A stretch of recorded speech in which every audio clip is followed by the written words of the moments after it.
In 2017, the Harlequin County Historical Society interviewed 15 of the county's senior citizens. The filmed interviews were then edited by students in Mr. H.J. Kimball's Introduction to Filmmaking class at Ravenbrook Community College. All personal photographs are used with permission.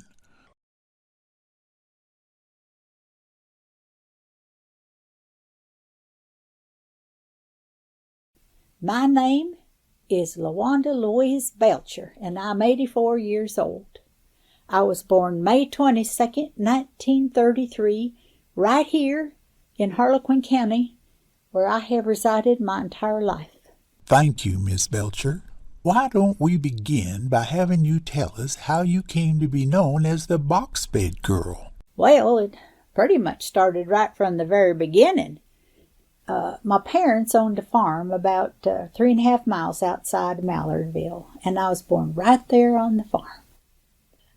I was a way premature baby. I was so teeny tiny they didn't think I would live. My daddy said he could just hold me right there in the palm of his hand. They said I looked like a little baby bird. I was all pink and wrinkled, great big head and everything. When the doctor came out from town to check on me, he said I was the lowest birth weight baby ever to survive delivery in all of Harlequin County. I don't know how long that record held, maybe still. Anyway, as I said, they didn't hold any expectations that I'd make it. They had to feed me with an eyedropper. They'd squeeze my little lips like that, drip in a little bit of milk and everything. They had purchased a bassinet for when I was supposed to be born in the future. But I was so teeny tiny, they're afraid to put me in it. They thought I might, get suffocated or something in the bedding. So what they did is they took a box of kitchen matches, rectangular box of Diamond brand Strike Anywheres, and they dumped out the matches. And my mama, she took a wash rag and she cut up my little bedding and my little tiny blanket and everything, and that was my very first bed box. It was a Diamond brand Strike Anywhere matchbox. I outgrew that matchbox pretty quick. So the next thing they put me in was one of my mama's shoe boxes. And I think she wore a 7.5 Nara, but I'm not sure about that. Anyway, I just kept growing, and next thing they put me in was a shoebox for my daddy's work boots. And that is a, pretty good sized box. And when I reached my limit in that, they decided to try me in the bassinet. So they got it all fixed up and everything, and they said that when they put me in it, I started squalling and bawling. My face got all red, my fists were all tightened up like that, and they could not get me to quiet down. And as the story goes, my Grandma Belcher was there that day, and she saw everything that was going on, and she said, I think that baby girl wants to be in a box.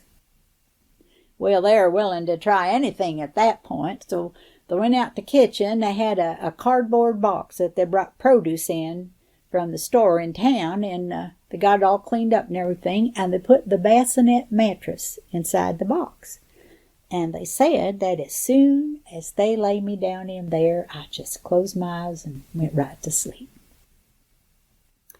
And after that, they didn't even try to put me in a regular bed. They just let me sleep in my boxes. And of course, the story got around to the whole county in no time, so I always had a good supply.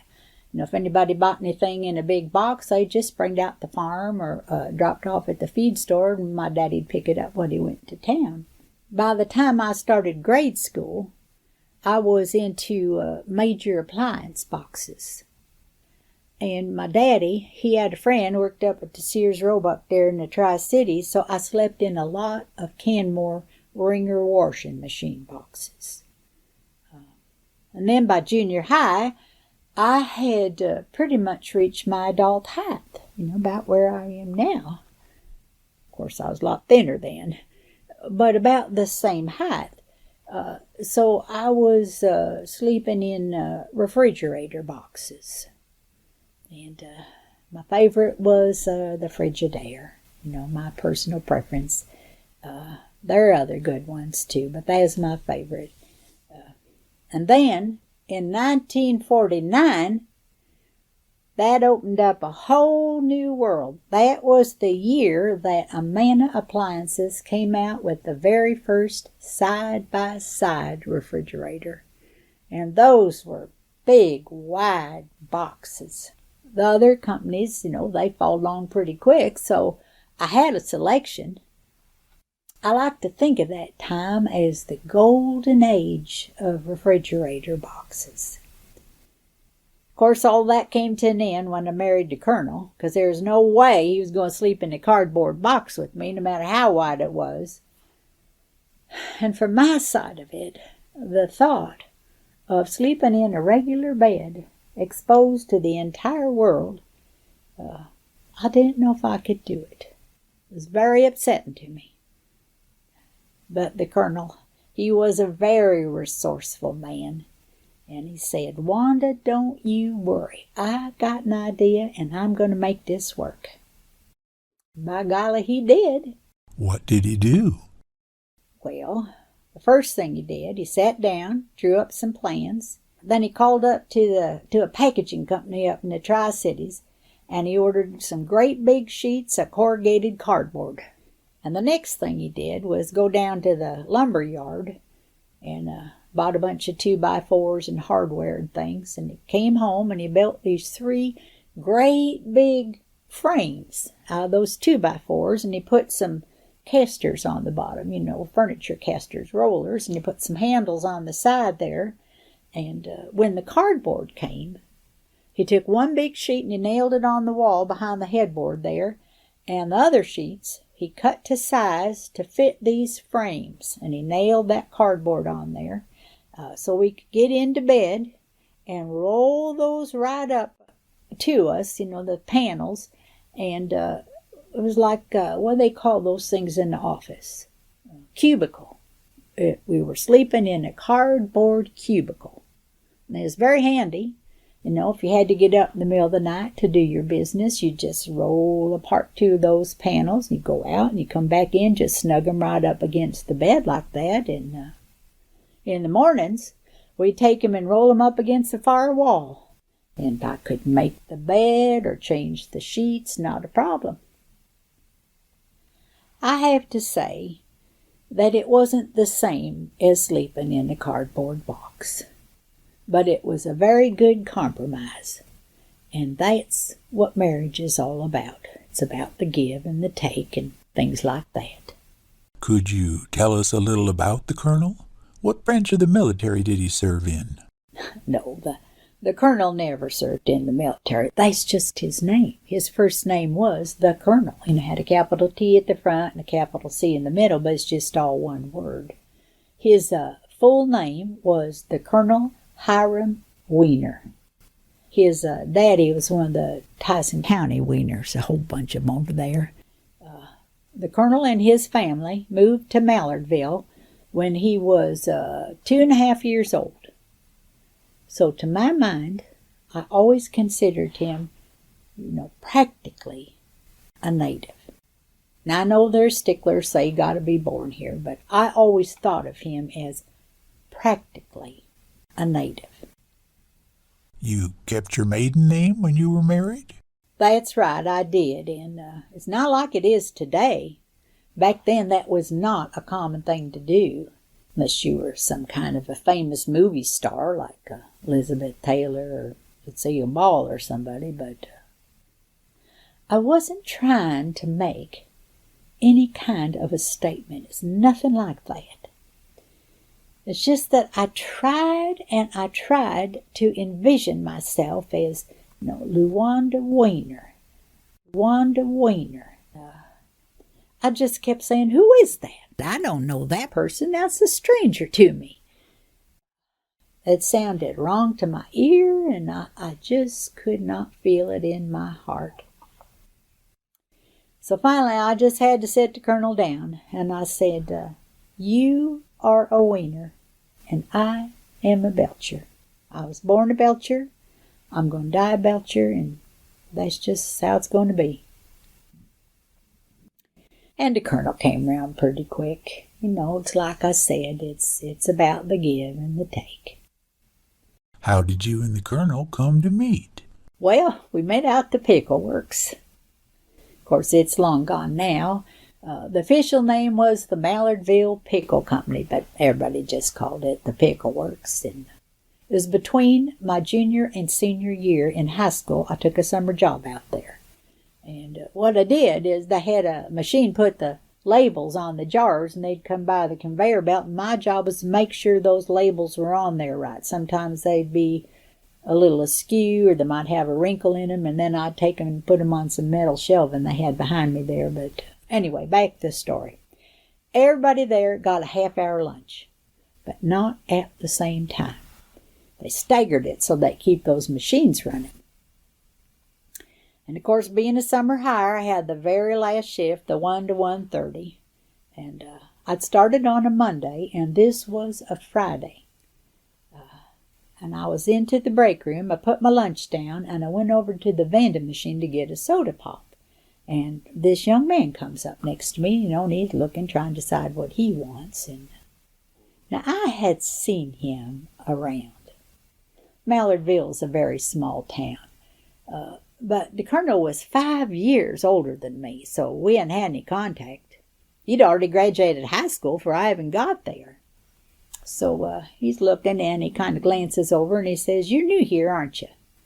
And I said, "Yes, I am." And we introduced ourselves.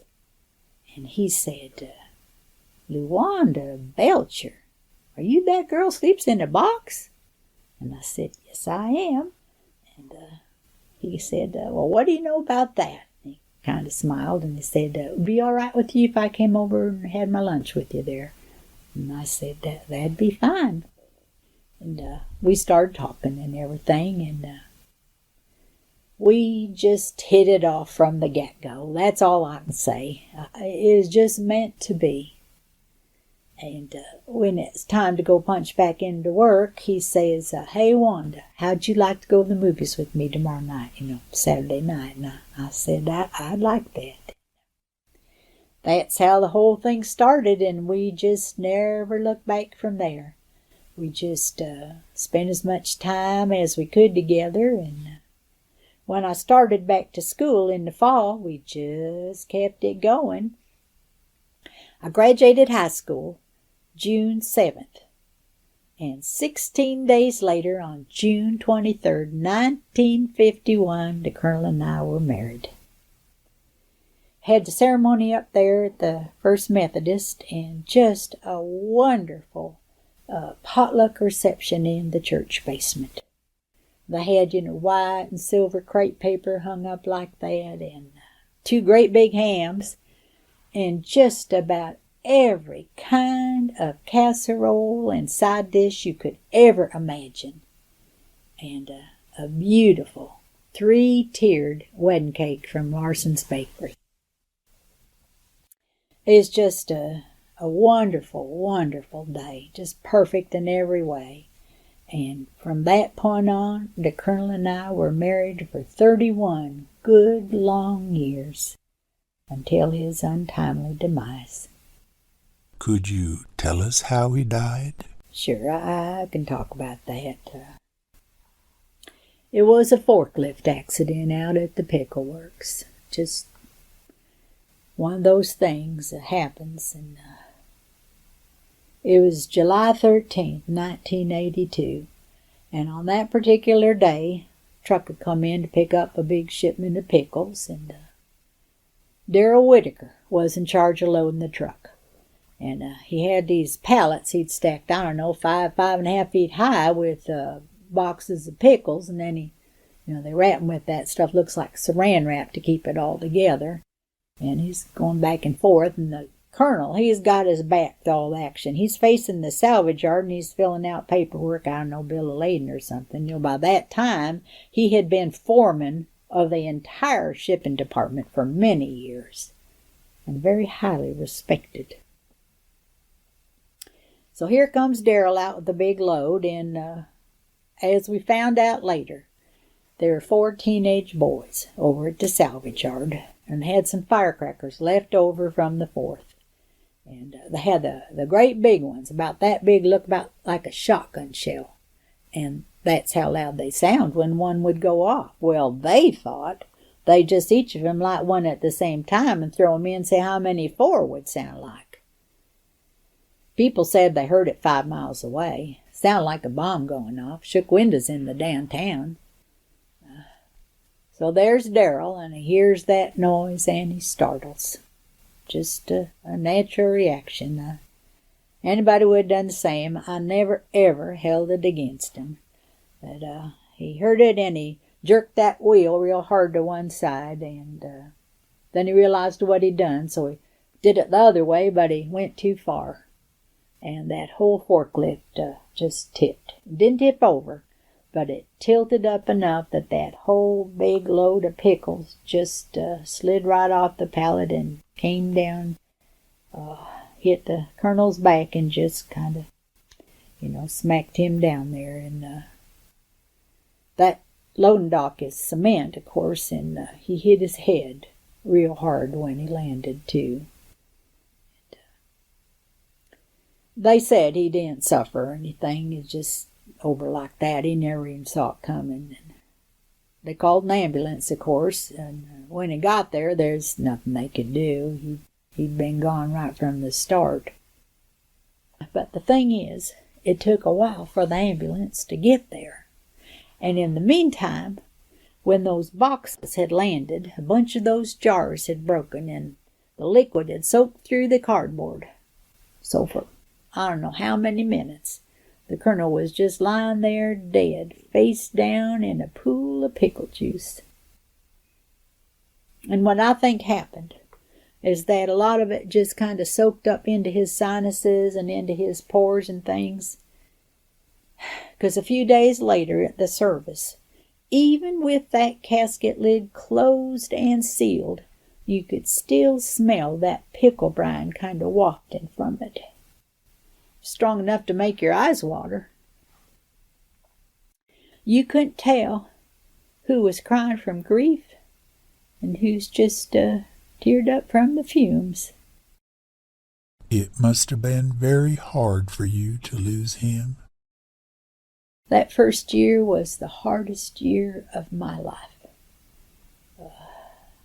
But you just keep going. You keep on living, and I was very fortunate in that I didn't have any financial worries.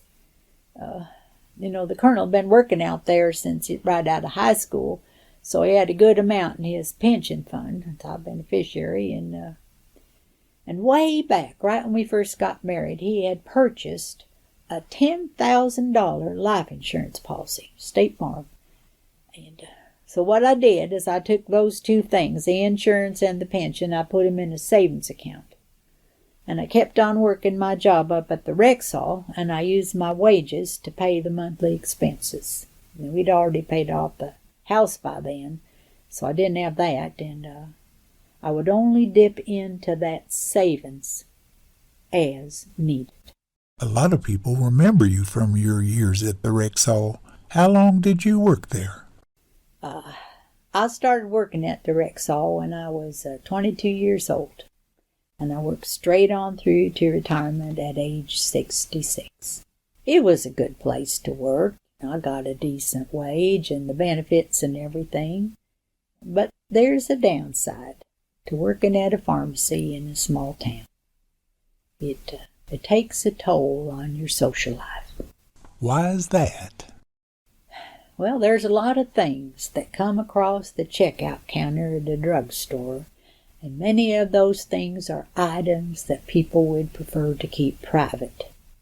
And of course, I had to look at everything. I'd see what it was, know what to charge and everything. And I never talked about what I saw. Never. Not to anybody. Not even the colonel.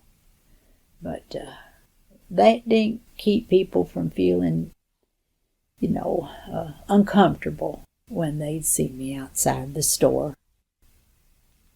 I could hardly blame him. I mean, who wants to invite somebody over to play cards that just 2 hours before sold you ointment for your toenail fungus or hemorrhoid creams?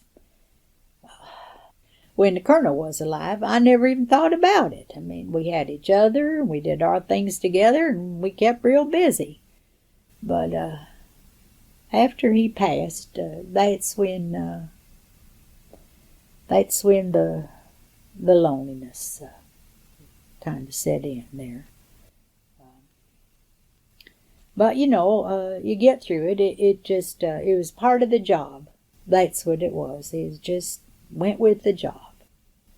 That was it. You and the Colonel never had a family? No, we never did have children. And I think a lot of people in town assumed that was on me, like I had some kind of female problem or something, but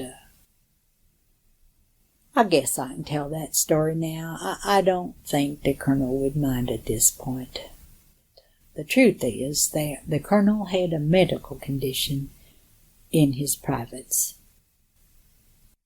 When he's a boy, about 15, 16 years old, something like that, he had a terrible case of mumps, and his fever went sky high and had all the swelling and everything, and went on for days and days, and finally he recovered, but it left him with some permanent damage, and from that point on he was unable to produce seed. Everything else worked just fine, I can attest to that, but he couldn't produce the seed. But I want to make it clear that he did not try to hide that from me. I knew that right from the start.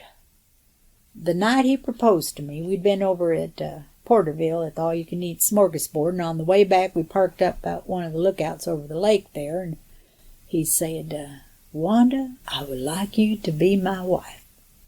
But before you answer, you need to know that if you marry me, I could not give you a child." And he told me about the fever and the mumps and everything. And he said, "So if you decide to say no, I would understand. I would not hold it against you." Well, I didn't even have to think twice about that. I think I knew from that very first day when we were having lunch in the break room that this was the man I wanted to spend my life with, come what may. This may be too personal, but I just can't help wondering if you're still sleeping in that panel bed. That's fine. Perfectly natural question. The first year after the Colonel died, I did sleep in the panel bed. It helped me to work through my grief. Then the day came when I knew it was time to go back to sleeping in a box. And so I did, and I still do to this day. I've made some changes through the years. I started using a memory foam mattress as soon as they came out, very comfortable. And I don't know, when I was about 70 or so, my arthritis was bothering me quite a bit, and it got real hard to get my leg over the side and to get down and get up and everything. So I hired a man from the church, Curtis Hightower. He's a carpenter. He came out and he built me a platform, and about the same height as a regular bed, so I can put my box on that, and I cut a slit down the side and along the bottom so I can open it up, and then I get in there and sit, and I can swing my legs in just like getting into a regular bed, and then I close it up. And that works just fine for me, and that's where I am. Thank you, Miss Belcher. I'd just like to finish up by asking, how are things going for you these days? Are you doing all right? I get along just fine. I got a high school girl. She comes by once a week and helps me with the cleaning. I can't bend down like I used to. And I got a neighborhood boy, takes care of the yard. And I don't know, about a year and a half ago or so, I got to thinking that I should probably start making my final arrangements. Now I'm at that age where you can go at any minute. Now, I'd always had it in my mind, of course, that I'd be buried in a box. You get born, you get put in a box, you get put in a box and buried. And I'd given it a lot of thought, and I had decided that a 60-gallon hot water tank box would just fit the bill. It might be a little narrow, but at that point I wouldn't mind if they squished me in a little bit. So I called down to Peyton Funeral Home, made an appointment there with Wendell Peyton, and I went down there, and I told him what I wanted. And he said, well, that's not going to be any problem at all as long as you want to be cremated. But if you don't, it's not going to happen. Well, it turns out there are state laws and county laws and health codes, and in this state, you cannot be buried in a cardboard box, no matter how thick the cardboard or how deep the hole. That's just the rules. So I was a little taken aback by that, but I got thinking, and I said, well, what would happen if I bought one of your caskets and we put the box inside the casket? And he said, well, as long as we can get the lid closed, that'd work. I said, I'll tell you what, why don't you give me some time to work on this, and I think I can come up with something that'll make you happy. So I went on home, and about a week later I get a call, go down there, and he's got it's a plain white casket, no frills or anything like that, and he opens it up, and by golly, he had found a hot water tank box. Of course, they'd had to, gut the casket, take out all the satin and stuffing and everything, but the box just fit right in there, and he showed me where they'd made a slit so they can open that up, and they put me in there, and then close that lid, and then close the lid of the casket. That'll be it. And I said, thank you so much. This'll work just fine. Thank you, appreciate it. And he said, I'm not done yet, Wanda. And he went back behind the curtain there in the back room, and here he comes pulling out this great big cardboard box. And it was the box that the casket came in. And he said, here's what we're going to do. We're going to put you in your box, and the box in the casket, and the casket in the bigger box, and bury you, and that'll be perfectly legal. And I didn't even know what to say. That he would go that extra mile for me. So the next thing I did, I sat down, I wrote up what I wanted, my instructions, and what I wanted my service and everything. Gave him a copy, and I gave a copy to my pastor. And so that's it. I'm all set. Everybody knows what I want. Everything's paid for. And when my time comes, they'll just put me in there, and they'll take me up the cemetery, and they'll just bury me right there next to the colonel. We'll just be there together, and that'll be real nice. That'll be good.